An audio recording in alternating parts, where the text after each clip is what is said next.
Hello Gemini, welcome to grow mind tarot. और ये reading है 11th ऑफ मई से लेके 17th ऑफ मई तक की। तो चलिए देखते हैं आपके लिए क्या मैसेज है इस वीक में एंड आप क्या एक्सपेक्ट कर सकते हैं लव में। Messages for Gemini.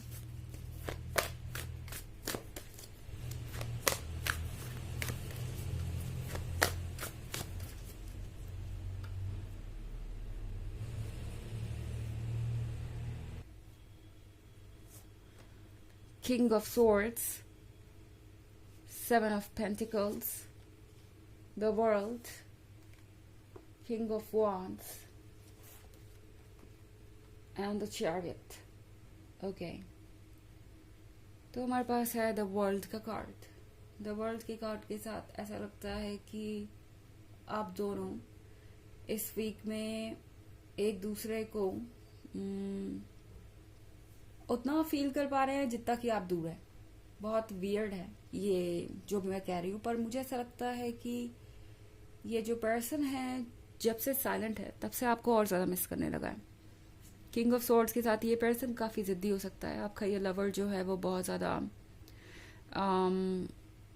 अपने पॉइंट ऑफ व्यू को लेकर स्टबन हो सकता है कि ये किसी बात पे कन्वर्सेशन स्टार्ट करने को तैयार नहीं है। जो भी आप दोनों के बीच हुआ या जो भी आर्ग्यूमेंट आप दोनों के बीच लास्ट टाइम हुई, उसके बाद ये पर्सन शायद अपनी तरफ से कोई इनिशिएटिव नहीं लेना चाहता और जिद करके बैठा है कि इस बार वो इनिशिएटिव नहीं लेंगे, चाहे वक्त जितना भी गुजर जाए। खैर, चाहे जिद जो भी हो वो दिल पे नहीं चलती एंड यही इस पर्सन का प्रॉब्लम है। किंग ऑफ सोर्ड्स की एक खास बात और है कि किंग ऑफ सोर्ड्स लॉयल है। ओके एंड ये मूव ऑन नहीं करना चाहते और ना कर सकते हैं। इन्हें नहीं लगता कि ये मूव ऑन कर सकते हैं। किंग ऑफ सोर्ड्स अक्सर बहुत स्ट्रिक्ट पर्सनालिटी शो करता है बाहर वालों को, जैसे कि उनके रूल्स कभी तोड़े नहीं जा सकते और उनके आइडियाज कभी बदले नहीं जा सकते। वो दूसरों से बेहतर जानते हैं, मैच्योर हैं, स्मार्ट हैं। ये सारी चीजें ये पर्सन अपनी एनर्जी से एक तरीके से प्रोजेक्ट करता है दूसरों के सामने, पर यहाँ पर ये पर्सन ये समझ गया है कि इस बार इनका इंतजार लंबा हो सकता है। 7 ऑफ पेंटिकल्स के साथ इस पर्सन को इंतजार है कि कब आप इनकी तरफ चले आए या कब आप इनसे बात करने की पहल करेंगे या कब आप किसी टॉपिक पे डिस्कशन करेंगे। तो ये पर्सन वेट कर रहा है, पर वेट करना इनकी आदत में नहीं है। I mean, ये उन लोगों में से नहीं है जो शांति से वेट कर पाए और बहुत इम्पेशेंट है। तो इन्हें ऐसा लग रहा है ऑलरेडी इस वीक में ऑलरेडी ये महसूस होने लगा है कि अब ये जो इंतजार है वो बहुत लंबा हो रहा है, इससे ज्यादा वो अब इंतजार नहीं कर पाएंगे और इसीलिए यहाँ पे ये किंग ऑफ वॉन्ड्स आ गया है। ओके, किंग ऑफ वॉन्ड्स का मतलब है कि ये पर्सन आपको ये शो करने की कोशिश करेगा जैसे कि उनमें हर कोई दिलचस्पी लेता है, वो सेंटर ऑफ अट्रैक्शन है और उन्हें ये लगता है कि वो ऐसा करके आपको जालस फील करवा सकते हैं। तो हो सकता है इस वीक में आप देखें कि ये काफी फ्रेंड्स बना रहे हैं या जानबूझ के आपको कुछ शो ऑफ करने की कोशिश कर रहे हैं या किसी से कुछ न्यूज भिजवा रहे हैं। तो इस पर्सन के दिमाग में यही चल रहा है कि अगर वेट से काम नहीं बनता तो कुछ और करना चाहिए आप, एंड वही ये पर्सन करने वाला है। कोशिश करेंगे कि आपको जेलस फील करवाएं। तो किसी भी चीज को ज्यादा सीरियसली मत लीजिए क्योंकि ये पर्सन जो कुछ भी कर रहा है वो इंटेंशनली कर रहा है। अब जब उन्हें सीधे सीधे आपका अटेंशन नहीं मिल रहा तो वो कुछ टॉक्सिक तरीके अपना सकते हैं आपका अटेंशन पाने के। इससे आपको थोड़ा स्ट्रेस हो सकता है, पर याद रखिए कि असल में तो ये पर्सन किंग ऑफ सॉर्ड्स है। इस पर्सन का पूरा फोकस आप पे ही है और इन्हें अच्छी तरीके से पता है कि आपको रिप्लेस नहीं कर सकते। द चैरियट के कार्ड के साथ जेमिनी, इस पर्सन को इस वक्त ये फील हो रहा है कि उन्हें जल्दी से जल्दी कुछ करना चाहिए, कोई एक्शन लेना चाहिए। ऐसा लग रहा है उन्हें कि कहीं अगर उन्होंने एक्शन नहीं लिया तो आप उन्हें छोड़ के कहीं चले जाएंगे या फिर आप मूव ऑन कर सकते हैं। तो इस पर्सन के पास ये चैरियट है और इस चैरियट के साथ वो चाहते हैं कि आपकी तरफ वो आगे बढ़े, पर फिर इन्हें लगता है कि शायद कुछ और रास्ते हो सकते हैं आपका अटेंशन पाने के।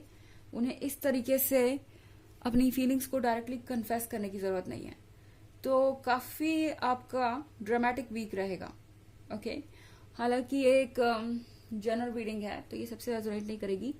एनर्जी रिवर्स भी हो सकती है अगर आप क्रॉस वॉचर है। इसके अलावा अगर आप पिछले वीक की रीडिंग या ईयरली रीडिंग देखना चाहें 2023 की, तो उसके फर्स्ट क्वार्टर, सेकेंड क्वार्टर और थर्ड क्वार्टर का लिंक आपको डिस्क्रिप्शन बॉक्स में मिल जाएगा हमेशा की तरह। चलिए आगे बढ़ते हैं।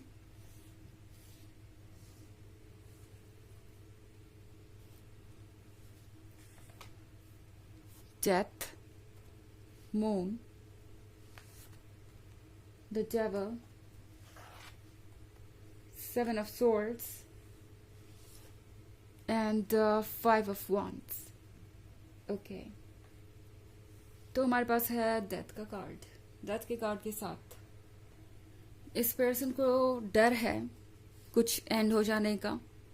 इनफैक्ट डेथ के बाद द मून है, तो इस पर्सन को ऐसा लगता है कि कुछ ऐसा है जो वो नहीं देख सकते या नहीं समझ सकते। इस पर्सन को ऐसा लगता है कि बहुत सारी गतिविधियां हो रही हैं उनके पीठ पीछे। मतलब क्लियरली मैं कहूँ तो ये पर्सन आपकी लाइफ में झांकना चाहता है। द डेविल के साथ इस पर्सन को किसी एक पर्सन से खास दिक्कत हो सकती है, या आपका कोई फ्रेंड हो सकता है, या आपका कोई फैमिली मेंबर हो सकता है, या कोई और जो कि आपके बहुत क्लोज है। आपकी पर्सन को ऐसा लग रहा है कि ये पर्सन आपकी मूव ऑन करने में मदद कर रहा है या इस सिचुएशन से डील करने में मदद कर रहा है। ये पर्सन आपको हिम्मत दे रहा है और ये बात इस पर्सन को पसंद नहीं आ रही।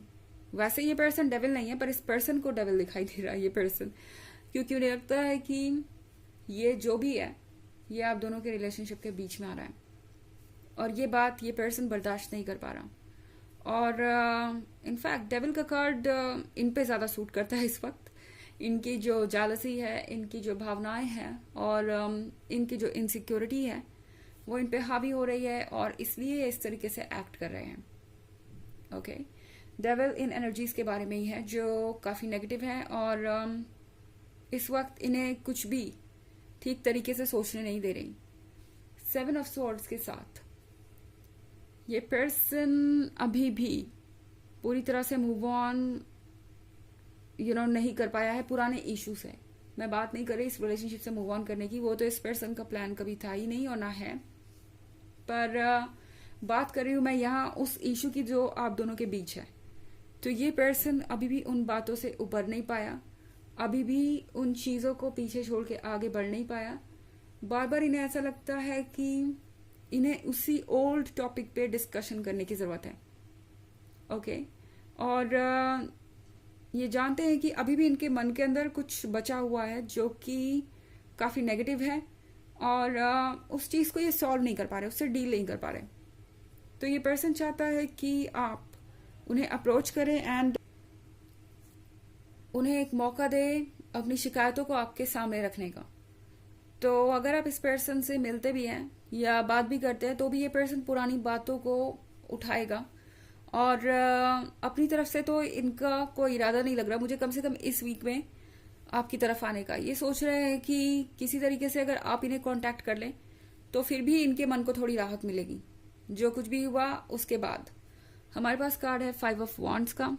ये पर्सन बहुत कोशिश कर रहा है कि पुरानी चीजों को भूल सके, पर इनके लिए अपने ईगो से, अपने डर से, अपनी इनसिक्योरिटी से लड़ना बहुत ज्यादा मुश्किल हो गया है और इसीलिए ये पर्सन ये एक्सपेक्ट कर रहा है कि आप इनकी तरफ चले आए, क्योंकि इनका ईगो इस समय इतना ज्यादा भारी है कि ये कुछ भी नहीं कर पा रहे या कुछ भी नहीं सोच पा रहे इस रिलेशनशिप को आगे ले जाने के बारे में। चलिए देखते हैं आपके लिए ऑरेकल मैसेज क्या है।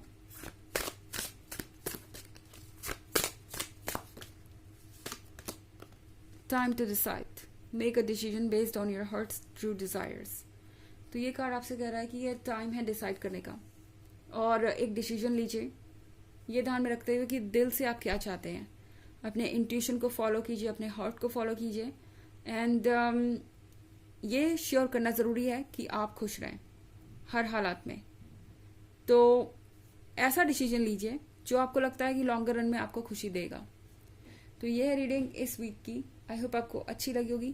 Thanks for watching. Till next video, bye.